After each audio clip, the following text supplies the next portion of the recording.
राजस्थान के विधानसभा चुनावी रण को लेकर लगातार दिग्गजों का दौर जारी है। तो लक्ष्मणगढ़ में राजस्थान में सियासी महासमार अब अंतिम पड़ाव पे है और हर प्रत्याशी की जिम्मेदारी है कि ज्यादा से ज्यादा मतदाताओं तक पहुंचे। लेकिन बात जब चुनाव की जिम्मेदारी नेतृत्व की हो तो वहां कुछ अलग ही अंदाज होता है। गोविंद सिंह डोटासरा राजस्थान प्रदेश कांग्रेस के अध्यक्ष हमारे साथ में हैं।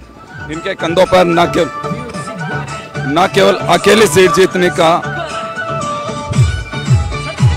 जीतने का जिम्मा है, राजस्थान की 200 विधानसभा सीट पर भी इनकी निगाहें टिकी हुई हैं। डोटासरा साहब, कैसा चल रहा है चुनाव? बहुत अच्छा है, लोगों में अच्छा रिस्पांस है, काम सरकार ने अच्छा किया है। 10 तरीके की गारंटी पहली महंगाई राहत कैंप में दी है, 7 तरीके की गारंटियां अब आगे सरकार आने के ऊपर दे रहे हैं। और कोरोना काल में बेहतर काम हुआ, विकास के काम बहुत हुए, बजट अच्छा रहा, हर वर्ग खुश है, कर्मचारी खुश है, नौजवान खुश है, आपका किसान खुश है। और उल्टे बीजेपी में कोई ऐसा काम नहीं है, कोई उनका विजन नहीं है जिससे उनको वोट दे, इसलिए कांग्रेस की सरकार आ रही है। बीजेपी ने मैनिफेस्टो जारी किया, उनका दावा है कि हमने जो लिख करके दिया है वो गारंटी है, कांग्रेस का ढकोसला है। वो आज तक हमने तो 90-95% हमारी जो जन घोषणा पत्र उसको लागू कर दिया, और हम तो महंगाई राहत कैंप लगा चुके, 10 तरीके की गारंटी दे चुके। अब वो उनका जो घोषणा पत्र है उसमें तो कोई दम ही नहीं है। वो जो घोषणाएं कर रहे हैं वो तो हम कर चुके, वो काम तो। अब क्या रहेगा, कुछ तूफानी दौरे हो रही? हाँ बिल्कुल, हम लोग 30-40 विधानसभा क्षेत्रों में नॉमिनेशन से लेके अब तक जा चुके हैं। 2 दिन हम और जाऊंगा। आज मेरे तकरीबन जो मेरे इलाके के दौरे हो जाएंगे, उसके बाद में 3-4 दिन पूरे प्रदेश के अंदर हम लोग।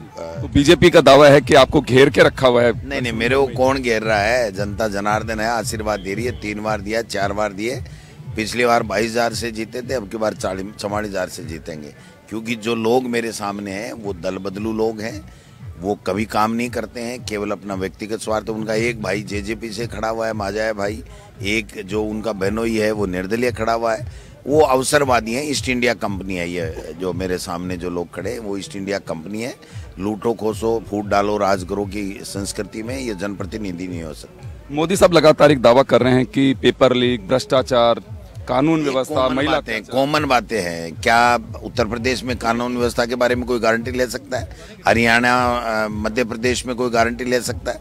लेकिन हमारे यहाँ कोई भी अपराध घटित हुआ उसमें त्वरित कार्रवाई हो। और पेपर लीक नेशनल प्रॉब्लम है, लेकिन हमारी सरकार ने कड़ा कानून भी बनाया। 200 लोग जेल में भी हैं, और 31,000 की जो रीट हो रही थी वो पेपर लीक हो गया, तो 61,000 करके दुगुने के पदों के ऊपर भर्ती दी गई। इसलिए ये कोई मुद्दा प्रदेश की जनता और युवाओं में नहीं है, ये केवल बीजेपी के जुमले हैं जो घटते रहेंगे, कोई फर्क नहीं पड़ता। डोटा साहब, आखिर सवाल है मेरा, ईडी का अभी कहीं कोई डर या कोई स्थिति है? नहीं, कोई मतलब नहीं भाई। ईडी आए, इनकम टैक्स आए, सीबीआई आए, वो उनका काम है।